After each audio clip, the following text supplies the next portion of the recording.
Hi, hello, good morning. అందరు బాగున్నారా? 5 years ఈ కరోనా సమయంలో బాగా బోర్ కొట్టేసిందే. పరీక్షలు లేవు, చదివేది లేదు, చదవాల్సిన అవసరం లేదు.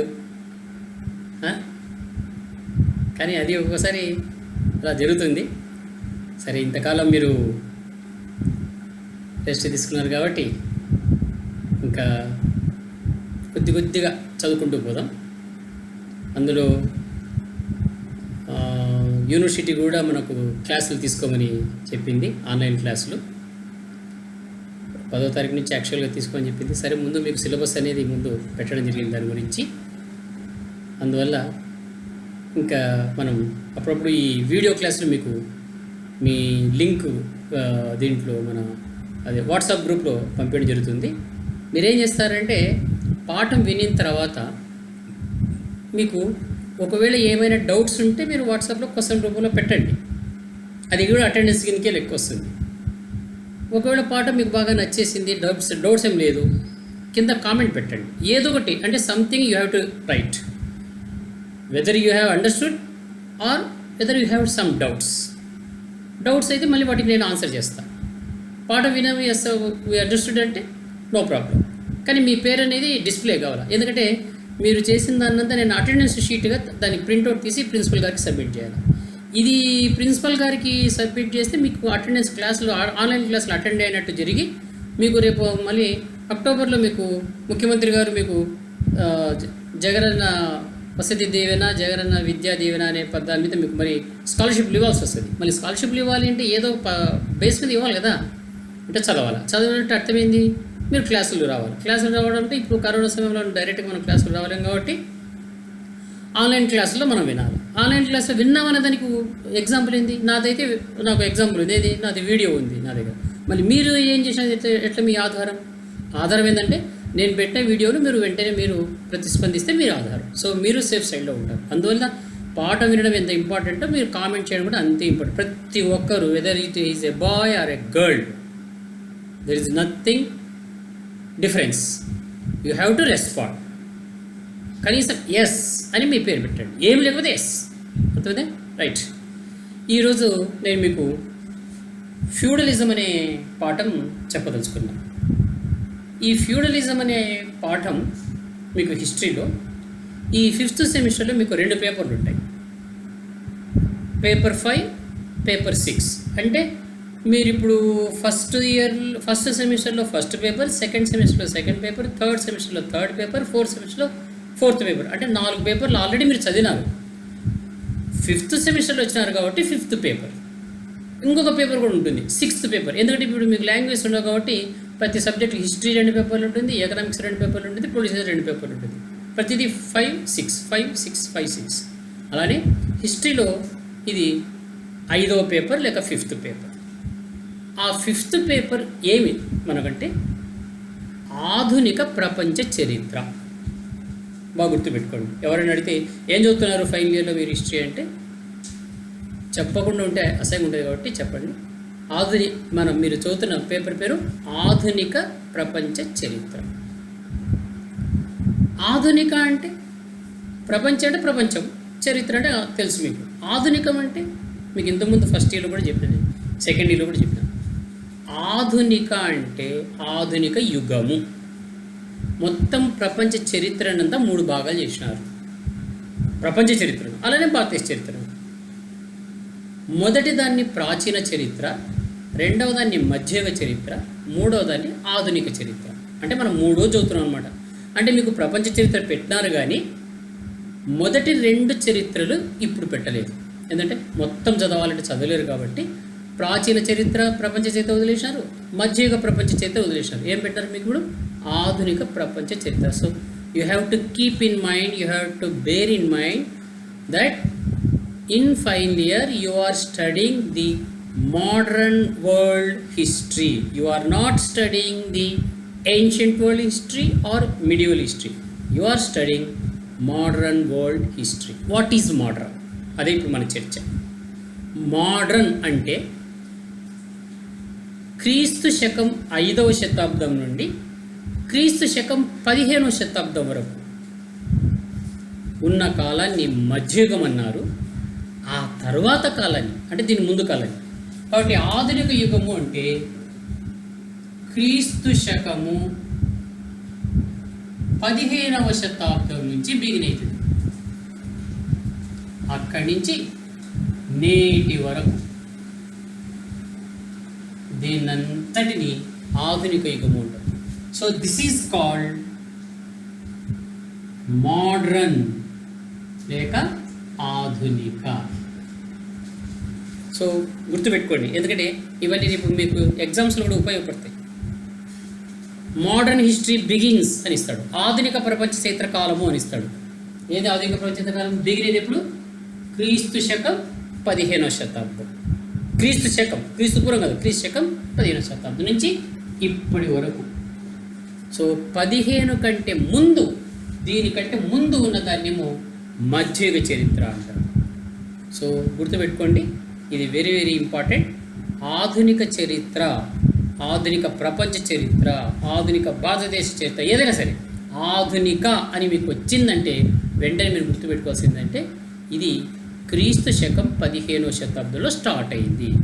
So the modern history begins from 15th century to till today. ఈ రోజుకి కూడా ఆధునిక ప్రపంచం అంటారు. అవుతుందా? So now you are clear about the periodization, the period of our paper, right? Next, సరే ఇప్పటి వరకు మీకు ఏమర్థమైపోయింది? ఆధునిక యుగం అంటే అర్థమైంది. ఈ ఆధునిక యుగంలో మొదటి యూనిట్ మీకుంది. మొదటి యూనిట్ బిగిన్ కావడమే ఆధునిక యుగంతో బిగిన్ అయ్యేది. అయితే ఆధునిక యుగం చదవాలి అంటే, ఆధునిక యుగాన్ని అర్థం చేసుకోవాలి అంటే కొంచెం ముందుకెళ్ళాలి. అంటే మధ్యయుగానికి వెళ్ళాలి. కొంచెం మొత్తం చదవక్కర్లే మనం, జస్ట్ అంతకంటే ముందు. ఎందుకంటే ఇప్పుడు మీరు ఎప్పుడైనా సరే డాక్టర్ దగ్గరికి వెళ్ళినారనుకోండి, జ్వరం వచ్చిందని, డాక్టర్ ఏమంటాడు? ఆయన టెస్ట్ చేయి పట్టుకుంటాడు, థర్మామీటర్ పెడతాడు, స్టెథోస్కోప్ పెట్టి మాట్లాడతాడు. మీద ఏమని మాట్లాడతాడు? ఎప్పటి నుంచి వస్తుంది జ్వరము అంటాడు. అంతే కదా? అంటే ఏమి? ఎప్పటి నుంచి వస్తుందంటే ఏమి? ఈరోజు రాదు జ్వరం, నిన్న పరిస్థితి బట్టి ఉంటుంది. అంటే ఆయన ఏమడతాడంటే, ఎక్కడికైనా పోయినారా, ఏమైనా నిన్నేమైనా వర్షంలో తడిచినారా, ఎక్కడైనా వేరే ఊళ్ళో పోయి ఏమైనా నీళ్ళు తాగినారా, లేకపోతే ఎక్కడైనా ఫంక్షన్కి, అంటే మొత్తానికి నిన్న మీరు చేసిన పరిస్థితి బట్టి ఈరోజు ఆయన వచ్చింది అంటాడు. అప్పుడు మీరేమంటారు? లేదు డాక్టర్ గారు, నాకు 2-3 రోజుల నుంచి వస్తుంది జ్వరము, నేను అలానే చూసుకుంటూ ఉన్నా, ఇప్పుడు ఈరోజు జ్వరం. అట్లా అర్థమైంది. అంటే ఈరోజు నీ పరిస్థితి దేని మీద ఆధారపడింది? 2 రోజులు లేక 3 రోజులు లేక కనీసం నిన్నటితో ప్రారంభం.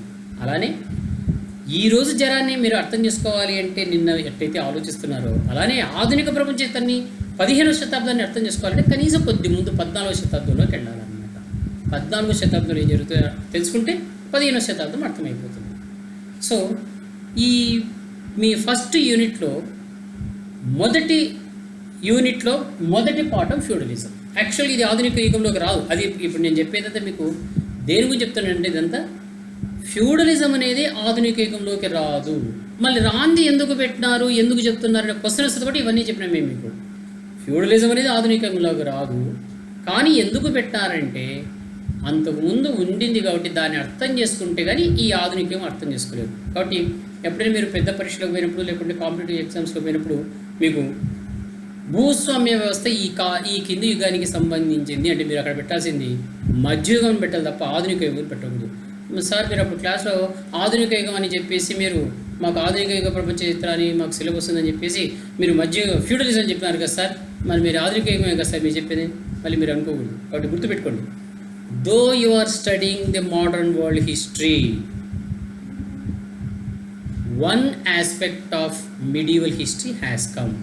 మీరు ఆధునిక ప్రపంచ చరిత్ర చదువుతున్నా మధ్యయుగంలోని ఒక విషయాన్ని ఇక్కడ చదువుతున్నారు. సో టోటల్గా మీరు అర్థం చేసుకోవాల్సింది ఏంటంటే, ఫ్యూడలిజం అనేది, భూస్వామ్య వ్యవస్థ అనేది మధ్యయుగానికి సంబంధించింది. ఇది ఒక్కటే, ఇంకా మిగతా ఆధునికం. సరే, ఇది వెరీ వెరీ ఇంపార్టెంట్. ప్రతి సంవత్సరం మీకు పరీక్షలో వచ్చే క్వశ్చన్ ఇది, ఎస్ఏ క్వశ్చన్. డెఫినెట్గా వస్తుంది. ఎందుకంటే ఇది చదవడం చాలా కష్టం. అందుకని చాలామంది ఏం చేస్తారు, పిల్లలు ఇది చదవకుండా వదిలిపెడతారు. కాబట్టి పరీక్ష పేపర్ ఇచ్చేవాడు ఏం చేస్తారంటే కావాలని ఇది ఇస్తాడు, ఏంటంటే ఇది చదివింటారని చెప్పి. నేను మీకు అర్థమయ్యేట ఇస్తా, హాయిగా మీరు వినేసి పరీక్ష రాసేయచ్చు. అర్థమైందే? Right. So will go into the lesson. First దీని పేరు ఏం పేరు? ఫ్యూడలిజం. ఫ్యూడలిజాన్ని తెలుగులో భూస్వామ్య వ్యవస్థ. ఏంది ఈ భూస్వామ్య వ్యవస్థ, ఏది ఫ్యూడలిజం? అంత ఇంపార్టెంట్ ఈ భూస్వామ్య వ్యవస్థ ఫ్యూడలిజం అనేదంటే, yes, it is very very important. Why? ఈ భూస్వామ్య వ్యవస్థ ఐరోపా ఖండంలో ముఖ్యంగా, ఆ మాటకు వస్తే ప్రపంచమంతా, మన భారతదేశంలో కూడా ప్రపంచమంతా ఉండింది ఈ భూస్వామ్య వ్యవస్థ.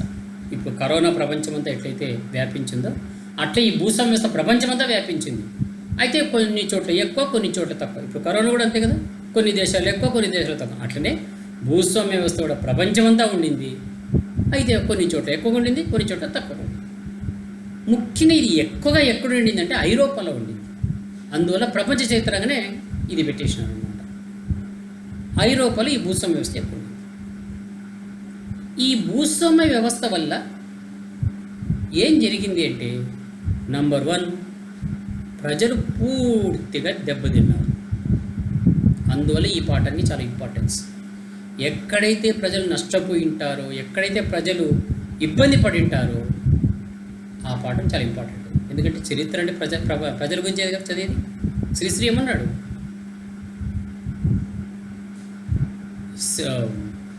తాజ్మహల్ కట్టింది ఎవరు కాదు చదవమని, దాని రాళ్ళెత్తిన కూలీలు ఎవరు, వాళ్ళని చదవమన్నాడు. గురజాడపురం ఏమన్నాడు? దేశం అంటే మట్టి కాదు, ఈ దేశం అంటే మనుషులు. ఈయన మనుషులు అంటున్నాడు, ఆయన ప్రజలు అంటున్నాడు. అంటే ప్రజల గురించి చదివేది చరిత్ర. కాబట్టి ఈ భూస్వామ్య వ్యవస్థలో ప్రజలు పూర్తిగా దెబ్బతిన్నారు.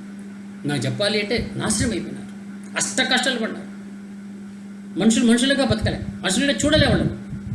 అందువల్ల ఎందుకు ఇలా జరిగింది, వాళ్ళు ఎన్ని కష్టాలు పడినారు, ఎలా పడినారు అనేది మనం కూలంకషంగా చేసుకుంటాం. అందువల్ల ఈ పాఠం కూడా చాలా ఇంపార్టెంట్.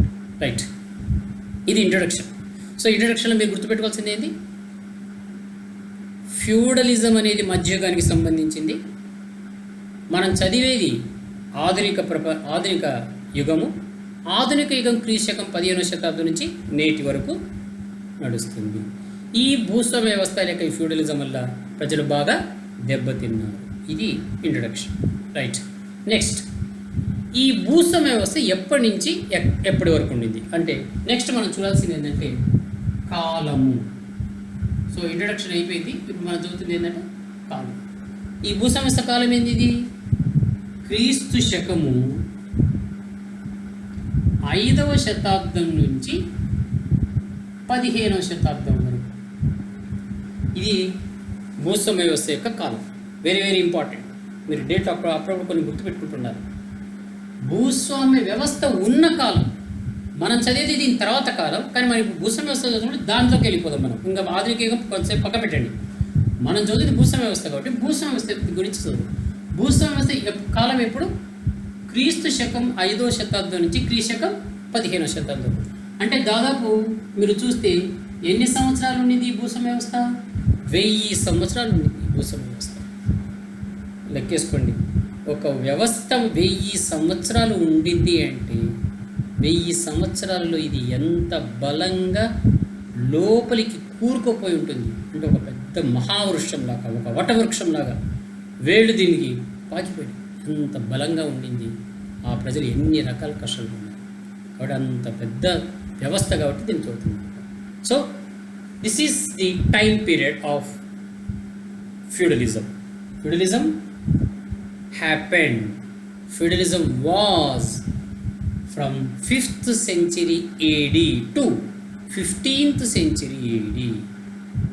5వ శతాబ్దం నుంచి 15వ శతాబ్దం వరకు ఉన్న కాలమే భూస్వామ్య వ్యవస్థ కాలం. దీన్ని ఇంకొక పెడితే ఏమనవచ్చు? మధ్యయుగము అని వచ్చింది. ఈ కాలాన్ని ఏమంటారు? మధ్యయుగం. సో మధ్యయుగం అన్న భూస్వామ్య వ్యవస్థ కాలం అన్న ఒకటే, 5-15. రైట్. ఇంకా ఈ భూస్వామ్య వ్యవస్థ పుట్టుక అసలు ఎట్లా పుట్టింది, ఇది మీరు అర్థం చేసుకోవాల్సింది. భూస్వామ్య వ్యవస్థ యొక్క పుట్టుక ఏంటి? దీన్ని ఎవరు దీన్ని తీసుకొచ్చినారు? ఒక వ్యక్తి తీసుకొచ్చినాడా, ఒక రాజు తీసుకొచ్చినాడా, ఒక దేశం తీసుకొచ్చిందే? ఎవరు తీసుకొచ్చినారు? అర్థం చేసుకోవాలి కదా. ఊరికే వచ్చిందంటే ఎలా వచ్చింది? ఇప్పుడు మీకు కరోనా వచ్చిందంటే ఎలా వచ్చింది? ఇప్పటి వరకు ప్రపంచంలో అందరు నమ్ముతుంది ఏంటంటే చైనాలో వుహాన్ అనే ప్రాంతం నుంచి వచ్చింది. అంటే ఎక్కడో చోట కారణం లేదు. అలానే భూస్వామ్య వ్యవస్థ ఎలా పుట్టింది అంటే దీనికి 2 థీరీస్ ఉన్నాయి. ఫ్యూడలిజం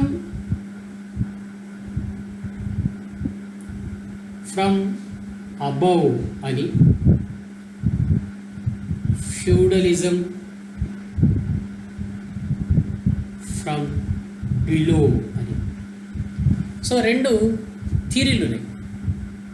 ఫ్యూడలిజం అనేది లేక భూస్వామ్య వ్యవస్థ అనేది పై వర్గాల నుంచి పుట్టిందంట కొన్ని చోట్ల, ఫ్యూడలిజం అనేది కింది వర్గాల నుంచి పుట్టిందని ఉందంట, అది కొన్ని దేశాల్లో. సో మొత్తానికి ఈ ఫ్యూడలిజం అనేది అన్ని దేశాల్లో ఒకే రకంగా పుట్టలే. కొన్ని చోటనేమో పై వర్గాల నుంచి వచ్చింది, కొన్ని చోటనేమో కింది వర్గాల నుంచి వచ్చింది. అందువల్ల భూస్వామ్య వ్యవస్థ పుట్టుక, origin of feudalism is depended upon 2 theories. One is feudalism from above, the other is feudalism from below. ఏంది feudalism from below, feudalism from above? ఏంది పై నుంచి పుట్టేది ఏంది, కింది నుంచి పుట్టేది ఏంది? కొంచెం ఇబ్బందిగానే ఉంటుంది, జాగ్రత్తగా తెలుసుకోండి. ఏంది ఫస్ట్ ఇప్పుడు మనం దీన్ని టచ్ చేస్తాం. ఏది ఫ్యూడలిజం ఫ్రమ్ అబవ్? ఏంది ఫ్యూడలిజం ఫ్రమ్ అబవ్ అంటే ఇది మర్చిపోకూడదు. ఈ డేట్ మీరు 5వ శతాబ్దం నుంచి 15, అది గుర్తుపెట్టుకోవాలి. ఆ టైంలోనే మీరు ఇప్పుడు ఆలోచించాలి. సో మీ మైండ్ ఎప్పుడు 5-15 మధ్యలో మీరు తిరుగుతూ ఉండాలన్నమాట. సో 5వ శతాబ్దం తర్వాత ఏం జరిగింది అంటే ముఖ్యంగా ఐరోపాలో, అది ప్రపంచ చరిత్రలో ముఖ్యంగా ఐరోపాలో, ఇప్పుడు మనం ఐరోపా గురించి చూస్తున్నాం కాబట్టి ఐరోపాలో రాజులు చాలా రాజ్యాలలో ఒక రకంగా బలహీనంగా తయారైపోయారు. రాజులు చాలా రాజ్యాలలో ఎలా ఉన్నారు? బలహీనంగా ఉన్నారు. కొన్ని చోట్ల దుర్మార్గంగా ఉన్నారు, కొన్ని చోట్ల విలాసంగా భోగాలు నిర్లక్ష్యంతో ఉన్నారు. అంటే మొత్తానికి కేటగిరీ చేస్తే దాదాపు ఐరోపా ఖండంలో అన్ని రాజ్యాలలో రాజులు బలహీనంగా, నిర్లక్ష్యంగా, నిరంకుశంగా 3 రకాలుగా ఉన్నారన్నమాట. అందువల్ల వాళ్ళకు ప్రజల గురించి ఆలోచన లేదు, ప్రజల గురించి పట్టించుకోవాల్సిన అవసరం లేదనుకున్నారు. వాళ్ళు ఎంతసేపు ఉన్నా హాయిగా వాళ్ళ సుఖాన్ని చూసుకుంటూ, భోగాలు చేసుకుంటూ, విందులు, వినోదాలు, వేట, తర్వాత వాళ్ళకి కావాల్సినవి చర్చలు ఇవన్నీ చేసుకుంటున్నారు. అలాంటి రాజులు ఏం చేశారంటే పని చేయడానికి ఇష్టం లేక, కష్టపడడానికి ఇష్టం లేక ఏం చేశారంటే వాళ్ళు చెయ్యాల్సిన పనిని వాళ్ళు చెయ్యకుండా వేరే వాళ్లకు తాత్కాలికంగా ఇచ్చినారు. ఇది చాలా క్రక్స్ ఆఫ్ ది పాయింట్ అనమాట. ఇది ఈ కీలకమైన అంశం. సో చూడండి, ఇప్పుడు నేను పై వర్గాల నుంచి ఎలా పుట్టానో చెప్తున్నా. అంటే ఎవరికి తీసుకుంటున్నా? రాజులు. సో రాజులు అనేవాళ్ళు వాళ్ళు ప్రజలను పరిపాలించాల్సిన వాళ్ళు, ప్రజలను పరిపాలించడానికి ఇష్టం లేక సింహాసనం మీద ఉంటూ వాళ్ళు చేసిన పని ఏంటంటే వాళ్ళ పనిని వేరే వాళ్లకు తాత్కాలికంగా ఇచ్చినారు. వీళ్ళే భూస్వాములు. These people are called feudal lords. నచ్చుతుంది? ఇప్పుడు చెప్పండి, ఈ ఫ్యూడల్ లార్డ్స్ లేక ఈ భూస్వాములు ఎక్కడి నుంచి వస్తున్నారు? ఎవరి ద్వారా వస్తున్నారు? రాజుల ద్వారా వస్తున్నారు. రాజులు అంటే పైన ఉంటారు కదా, పైన ఉంటారు కాబట్టి దీన్ని ఏమన్నారు? ఫ్యూడలిజం ఫ్రమ్ అబవ్ అన్నారు. అర్థమవుతుంది? So what is feudalism from above? The Kings, those who are weak or recklessness or tyrannies, whether they are tyrants, whether they are reckless people, whether they are weakened people, those kings, they did not want to rule the kingdom. They did not show any type of interest towards to the people, for the welfare of the people. So instead of doing some work to the people, they thought let it be delegated to another person. So they called some people and delegated their power to other people. Those people are called feudal lords. So these feudal lords are being appointed by the king. That's why it is called feudalism from below. So ఈ భూస్వాములు అనేవాళ్ళు రాజుల నుంచి వస్తున్నారు కాబట్టి దీని ఏమన్నారు feudalism from above అన్నారు. ఆ విధంగా భూస్వాములు వచ్చినారు. భూస్వాములు రావడమే భూస్వామ్య వ్యవస్థ, రైట్. సో ఒకటి అర్థమైంది కదా, what is feudalism from above? The people are being appointed by the king. రాజుల చేత నియమించబడుతున్నారు కాబట్టి దీని ఏమన్నారు ఫ్యూడలిజం ఫ్రమ్ అబవ్ అన్నారు. Next second one feudalism from below. ఇదేంటి ఫ్యూడలిజం ఫ్రమ్ బిలో అంటే ఇది కింది వర్గాల నుంచి పుట్టడం. ఎట్లా పుట్టింది? ఏదైనా ఐరోపా దేశంలో ఇప్పుడే చెప్పాను కదా, రాజులు రెక్లెస్గా ఉండడము, రాజులు నిర్లక్ష్యంగా ఉండడము, రాజులు దుర్మార్గంగా ఉండడం వల్ల ప్రజల గురించి పట్టించుకునేవాడు లేదు కాబట్టి ప్రజలకు కష్టమైపోయింది.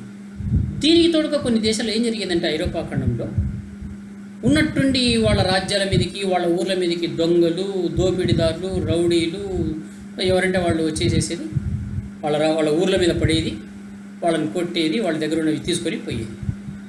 సో ప్రజలకి ఏమైపోయిందంటే రక్షణ కరువైంది, వాళ్ళ ప్రాణాలకు వాళ్ళ ఆస్తులకు రక్షణ కరువైంది.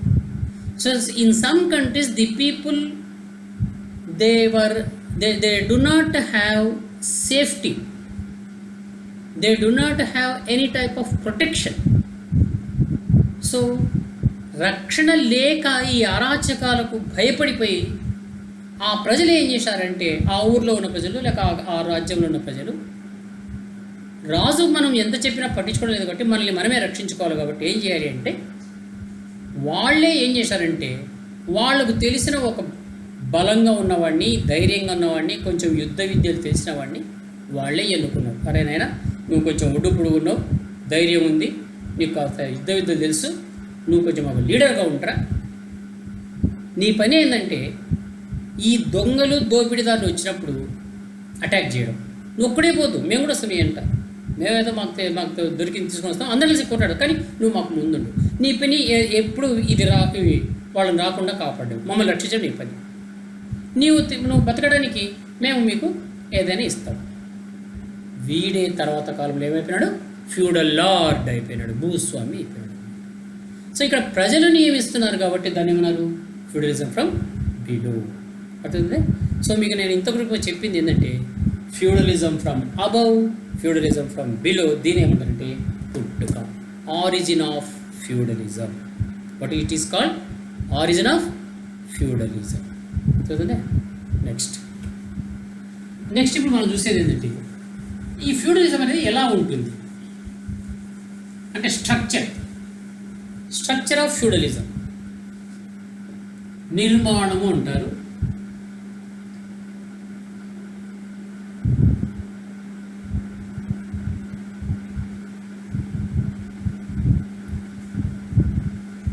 ఫ్యూడలిజం ఎట్లుంటుందంటే ఇది మన టేబుల్ లాగా ఉండదు, ఇది నిచ్చెన మెట్లలాగా ఉంటుంది. అంటే అనేక మంది ఉంటారనమాట, ఒక తర్వాత చూడండి. ఇప్పుడే మీకు చెప్పేసిన ఫ్యూడలిజం ఫ్రమ్ అబవ్లో చెప్పేసాక ఫ్యూడలిజంలో ఫస్ట్ పైన ఎవరు ఉంటారంటే king or queen. King or queen. ఈ రాజు ఏం చేస్తాడంటే ఫ్యూడల్ లార్డును నియమిస్తాడు. ఇప్పుడే చెప్పిన వాడిని నియమిస్తాడు. ఎట్లా నియమిస్తాడు? రాజు తనకున్న పవర్, ఏం పవర్ అంటే ట్యాక్స్. అదే అన్నమాట ఇంపార్టెంట్. రాజు తాను పన్నులు వసూలు చేయాల్సిన తన పనిని తాను చెయ్యకుండా తను హాయిగా భోగలాలసతో అనుభవిస్తూ ప్రజల మీద పన్నేసి ఆ ప్రజల దగ్గర పన్ను వసూలు చేసి ప్రజలకు మళ్ళీ ఖర్చు పెట్టాలని ఉంటే తను చెయ్యకుండా ఆ పన్ను వసూలు వేయటము, వసూలు చేయడం రెండింటిని తనకున్న పవర్ను ఎవరికి ఇస్తున్నాడు? Feudal lord. So he is transferring, the king is transferring the power of tax, living the tax to the feudal lord. That's why he's called feudal lord. మళ్ళీ రాజు వాడికి అది ఇస్తున్నా అంటే మళ్ళీ రాజుకి ఏదో లాభం ఉండాలి కదా, ఊరికి ఇవ్వడు కదా, ఎవరు ఊరికే పనులు చేయరు కదా. అంటే ఇచ్చేసి వీడికేం చెప్పిన ఫ్యూడల్ లార్డుకు, నువ్వు నాకు సేవ చేయాలన్నాడు. సో దాని సర్వీస్ అంట, గుర్తుపెట్టుకుని ఈ పదాలు. పవర్ ఇస్తున్నాడు, ఏం తీసుకుంటున్నాడు, సర్వీస్ తీసుకుంటాడు. ఇది చాలా ఇంపార్టెంట్. ఇవి మీకు ఇంతకుముందు బీఈడీ పరీక్షలు ఇట్లాంటి క్వశ్చన్లు విపరీతంగా అడిగేవాడు. మీకు కూడా ఇప్పుడు గ్రూప్ 1 పరీక్ష, గ్రూప్ 2 పరీక్ష, గ్రూప్ 3 అట్లాంటివి పోయినప్పుడు, లేక లెక్చర్స్ ఎగ్జామ్ పోయినప్పుడు ఇలాంటి క్వశ్చన్లు, కీలకమైన క్వశ్చన్ అడుగుతారు. రాజు భూస్వామికి ఏమి ఇచ్చినాడు అంటాడు, టాక్సేషన్ పవర్. ఇన్ రిటర్న్ భూస్వామి రాజుకి ఏం చేశాడు అంటాడు, సర్వీస్. గుర్తుపెట్టుకోండి, రాజు ఇచ్చేదేమో బలము, ఫ్యూడల్ లార్డ్ చేసేదేమో సేవ. సో అధికారము, సేవ. రాజే వీడికి అధికారం ఇస్తున్నాడు, వీడేమి ఇస్తున్నాడు, సేవ చేస్తాడు. ఈ సేవ ఎన్ని రకాలుగా ఉంటుందంటే 2 రకాలుగా. ఒకటి ఆర్మీ, రెండోది ట్యాక్స్. సో ఒకటేమంటే ఆర్మీ అంటే ఇది ఒప్పందం, భూస్వామికి రాజుకి ఇది ఒప్పందం అన్నమాట. ఏంటంటే నేను నీకు ట్యాక్స్ వేసే అధికారం నీకు ఇస్తా, నువ్వు వేసేసుకో, ప్రజల మీద ట్యాక్స్ వేసుకో, వసూలు చేసుకో. నాకు సంవత్సరానికి 1,00,000 రూపాయలు కట్టాలి, అది నాకు చాలు. నాకు 1,00,000 రూపాయలు నాకు ఇస్తే చాలు. అంటే నీ ఇష్టమైన నువ్వు చేసుకొని అర్థం, చెప్పగానే అది అర్థమైపోతుంది. సో భూస్వామి ఏం చేయాలి, రాజుకు 1,00,000 రూపాయలు ఇవ్వాలి, ఇది ట్యాక్స్. రెండోది అంత మాత్రం కాదు, నీకు నేను ఈ అధికారం ఇస్తున్నా కాబట్టి నువ్వు కొంత సైన్యాన్ని నువ్వే మెయింటైన్ చేయాలి. ఆ రోజుల్లో గుర్రాలు, ఆ గుర్రాలు నడిపే రౌతులు, వాళ్ళు యుద్ధానికి. సో ఒక భూస్వామి కొంత సైన్యాన్ని మెయింటైన్ చేయాలి. ఆ సైన్యానికి ఎక్కడో ఆయనే చూసుకోవాలి, రాజు ఇవ్వడు. సో రాజుకు సంబంధం లేదు, కానీ రాజు మాత్రం అడిగినప్పుడు ఆ సైన్యం తీసుకొని రావాలి. ఇప్పుడు ఏమైపోయింది, రాజుకు పన్ను వసూలు చేసే పని లేదు, ఆ విధంగా ఎంజాయ్ చేస్తున్నాడు. సైన్యాన్ని కూడా మెయింటైన్ చేయడం లేదు, అది ఎంజాయ్ చేస్తాడు. ఇలాంటి తనే చూసుకోవాలి సైన్యం, అది కూడా ఎవరికి ఇచ్చేసాడు, భూస్వామికి ఇచ్చేసినాడు. ఎందుకు చేస్తున్నాడు ఈ పని, మొదట చెప్పేసిన, బలహీనుడైనందువల్ల, దుర్మార్గుడైనందువల్ల, నిర్లక్ష్యంగా ఉన్నందువల్ల. అది దీనికి అందరికీ కారణం. సో రాజు తాను చేయాల్సిన పని తాను చేయకుండా అవన్నీ ఎవరితో చేస్తున్నాడు, భూస్వామితో చేస్తున్నాడు. అందువల్ల భూస్వామికి ఏమి ఇచ్చాడు, అధికారం ఇచ్చాడు. అది మీరు బాగా అర్థం చేసుకోవాలంటే తెలిసిపోతుంది. సో రాజుకు భూస్వామికి మధ్యలో ఈ నెక్సెస్ అంటారు, అంటే వాళ్ళిద్దరి మధ్య రహస్యంగా ఒప్పందం జరిగిందనమాట. నువ్వు పన్ను వసూలు చేసుకో, నాకు పన్ను కొంత ఇచ్చేయి, నాకు సైన్యాన్ని ఇచ్చేయి. ఇది సరే, ఇది వీళ్ళిద్దరి మధ్య. సరే, ఈ ఫ్యూడల్ లార్డ్ తయారైపోయాడు. ఉదాహరణకు ఈ ఫ్యూడల్ లార్డుకు ఒక 10 ఊర్లు ఇచ్చినాడు అనుకుందాం, 10 గ్రామాలు. వీడు 10 గ్రామాల మీద పన్ను వసూలు చేసి రాజు కొంచెం ఇచ్చి మొత్తం అంతా విజయ్. ఇతను ఏం చేశాడంటే తాను మళ్ళీ కొంతమందిని భూస్వాములు పెట్టాడు. అంటే ఈయన కూడా పోలేదు అనమాట పన్ను వసూలు చేయడానికి. రాజు ఎట్లా పోలేదు, ఈయన కూడా పోలేదు. ఈయన ఏం చేశాడంటే ఆ 10 గ్రామాలకు 5 మంది భూస్వాములు పెట్టాడు అనమాట. 5 మంది భూస్వాములు. ఈ 5 మంది భూస్వాములు 1 2 3 4 5 వీళ్ళకు కూడా సేమ్, అంటే వీళ్ళు కూడా ఫ్యూడల్ లార్డ్సే, పేరేమో అదే ఫ్యూడల్ లార్డ్సే, అందరి పేర్లు ఫ్యూడల్ లార్డ్సే. అయితే పెద్దోడు చిన్నోడు. ఈ ఫ్యూడల్ లార్డ్ ఏం చేశాడంటే వీళ్ళకు పవర్ ఇస్తున్నాడు, సేమ్ రాజు తనకి ఏమి ఇచ్చాడు, ఈయన అదే ఇస్తున్నాడు. ఏ పవరు, ట్యాక్స్ పవరు. వీళ్ళు ఇతనికి ఏం చేస్తున్నారంటే సేమ్ అదే చేస్తున్నారు, ఏది, సర్వీస్. అదేది, ఆర్మీ, ట్యాక్స్. అంటే రాజు దగ్గర నుంచి ఏం తెచ్చుకున్నాడో వాళ్ళకి అది ఇస్తున్నాడు, రాజుకి ఏం చేస్తాడు వీళ్ళు కూడా అదే తీసుకుంటాడు అనమాట. అంటే ఈ 5 మంది ఫ్యూడల్ లార్డ్స్ కూడా ఏం చేయాలి, ఆయన దగ్గర నుంచి పవర్ తెచ్చుకున్నారు. అంటే 5 మంది ఫ్యూడల్ లార్డ్స్ అంటే 10 గ్రామాలు, అంటే ఒక్కొక్కరికి ఎన్ని గ్రామాలు వచ్చినాయి, 2 గ్రామాలు. సో ఒక్కొక్క ఫ్యూడల్ లార్డ్ 2 గ్రామాల మీద పన్నులు వసూలు చేస్తాడు. వసూలు చేసి ఈ ఫ్యూడల్ లార్డ్ కొంచెం కడతాడు, ఇది ట్యాక్స్. రెండోది ఏం చేస్తాడంటే పైన తన ఫ్యూడల్ లార్డ్కి ఏం చేస్తాడంటే కొంత పన్ను కట్టేసి కొంత సైన్యాన్ని మెయింటైన్ చేసి ఈ ఫ్యూడల్ లార్డ్ అడిగినప్పుడు సైన్యం తీసుకోబోతాడు. ఏ లేదు, మీరు గుర్తుపెట్టుకోండి, రాజుకు ఫ్యూడల్ లార్డ్కి ఏం జరిగిందో ఈ ఫ్యూడల్ లార్డ్కు ఫ్యూడల్ లార్డ్స్ కూడా అదే జరిగింది, అంతే. అదే పవర్ ట్యాక్సేషన్, అదే సర్వీస్ అనమాట. అర్థమవుతుంది. సో ఇది ఎందుకు ఇలా జరిగింది, దీని యొక్క చదవడం వల్ల ఉపయోగం అయితే చెప్తాను.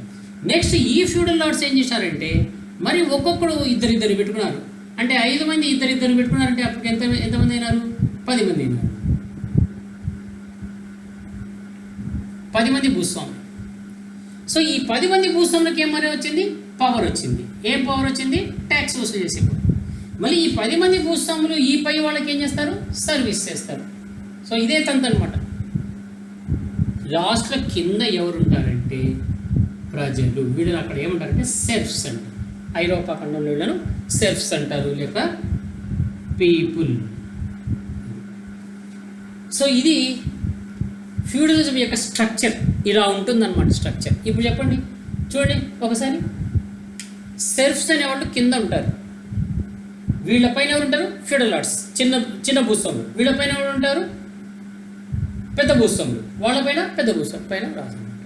సో ఇలా నెచ్చిన మెట్టలాగా ఉంది కాబట్టి, అంటే ఇక్కడ మనం వేసుకుంటే రాజు, feudal lord, feudal lord, feudal lord, peasants అంటే రైతు. సో ఇక్కడ నిచ్చెన మెట్ల ఆకారంలో ఉంది. రాజు నుంచి ఫ్యూడల్ లార్డ్, ఫ్యూడల్ నుంచి ఫ్యూడల్ లార్డ్, ఫ్యూడల్ నుంచి ఫ్యూడల్ లార్డ్, ఫ్యూడల్ నుంచి పేజెంట్స్. కింద నుంచి పెట్టుకుంటే రైతు నుంచి చిన్న భూస్వామి, చిన్న భూస్వామి నుంచి కొంచెం పెద్ద భూస్వామి, కొంచెం పెద్ద భూస్వామి నుంచి పెద్ద భూస్వామి, పెద్ద భూస్వామి నుంచి రాజు.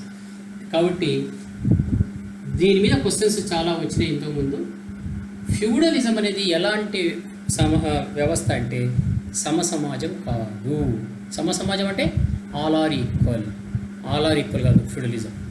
ఫ్యూడలిజం అంటే హైరార్కీ. మీకు పోలీస్ వ్యవస్థ తెలుసా? రాష్ట్రానికంతా డీజీపీ ఉంటాడు.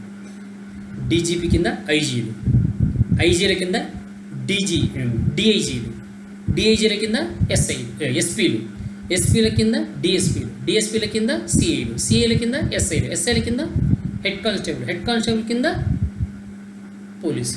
అంటే పైన డీజీపీ ఇందం ఒకరి కింద ఒకరి కింద. దాన్ని హైరార్కీ అంటారు. అంటే నిచ్చెన మెట్ల పద్ధతి అంటారు. సో భూస్వామ్యం కూడా నిచ్చెన మెట్ల పద్ధతి అర్థమవుతుంది. సో ఇది భూస్వామ్య వ్యవస్థ జరిగింది. అయితే ఇక్కడ మీరు నేర్చుకోవాల్సింది ఏంటంటే వెరీ ఇంపార్టెంట్. పరీక్షలు మీకు కొన్ని బిట్స్ ఇస్తాడు కాబట్టి వాటి గురించి చెప్తున్నాను నేను. భూస్వామ్య వ్యవస్థ అనేది ఇప్పుడు మీరు చెప్పండి. భూస్వామ్య వ్యవస్థలో పైనుంచి కిందికి ఏమొస్తుంది అంటే, పైనుంచి కిందికి వచ్చేది ఇక్కడ ఉంది కదా, పవర్, అధికారము. గుర్తుపెట్టుకోండి, భూస్వామ్య వ్యవస్థలో పైనుంచి కిందికి వచ్చేది ఏంటది? అధికారం. అంటే పై వ్యక్తి కింది వ్యక్తికి ఇస్తే కింది వ్యక్తి, కింది వ్యక్తికి ఇస్తే కింది వ్యక్తి, కింది వ్యక్తికి ఇస్తే కింది వ్యక్తి, కింది వ్యక్తికి ఇస్తాడు అనమాట. సో భూస్వామ్య వ్యవస్థలో పైనుంచి కిందికి వచ్చేది అధికారము. అలానే భూస్వామ్య వ్యవస్థలో నెక్స్ట్ కింది నుంచి పైకి వెళ్ళేది ఏంటి అంటే సర్వీస్, అంటే సేవ. అంటే వీడు ఈ ప్రజలు పైన ఫ్యూడల్ అడుగు చేస్తే ఫ్యూడల్ అడుగు, ఫ్యూడల్ అడుగు, ఫ్యూడల్ అడుగు, ఫ్యూడల్ అడుగు, ఫ్యూడల్ అడుగు, కింగ్. అంటే కింది నుంచి పైకి పోయేది సేవ. అంటే పోలీసులు హెడ్ కానిస్టేబుల్ నమస్కారం పెట్టాలి, హెడ్ కానిస్టేబుల్ ఎస్ఐకి నమస్కారం పెట్టాలి, ఎస్ఐ సిఐకి పెట్టాలి, సిఐ డిఎస్పీకి పెట్టాలి, డిఎస్పీ ఎస్పీకి పెట్టాలి, ఎస్పీ డిఐజీకి పెట్టాలి, డిఐజీ ఐజీకి పెట్టాలి, ఐజీ డీజీపీకి పెట్టాలి. అట్లా నమస్కారాలు. అంతేగాని డీజీపీ పోలీసులకు నమస్కారం పెట్టాడు కదా, ఎవరైనా పోలీసు కనుక డీజీపీ నమస్కారం పెడతాడా? పెట్టాడు, నవ్వుతారు కూడా. కాబట్టి అది ఏంటంటే హైరార్కీ. అలా సర్వీస్ ఏమో, సేవనేమో కింది నుంచి పైకి, అధికారమేమో పైనుంచి కిందికి వస్తుంది అన్నమాట. ఇది భూస్వామ్య వ్యవస్థ యొక్క నిర్మాణం. ఇంకొక మాట చెప్పేసి మనం ముగించేస్తాం. ఈరోజు ఫ్యూడలిజం సగం చదువుకుందాం. ఫ్యూడలిజంలో గుర్తుపెట్టుకోండి, బాగా చూడండి బోర్డు మీద. ఫ్యూడలిజంలో రాజుకు ప్రజలకు, పైన రాజుకు కింద ప్రజలకు ఏమైనా సంబంధం ఉందా లేక ఇంకా డైరెక్ట్ అడుగుతున్నా. భూస్వామ్య వ్యవస్థలో రాజుకు ప్రజలకు ప్రత్యక్ష సంబంధం ఉందా, పరోక్ష సంబంధం ఉందా? ఇవన్నీ బిట్స్ చెప్పండి.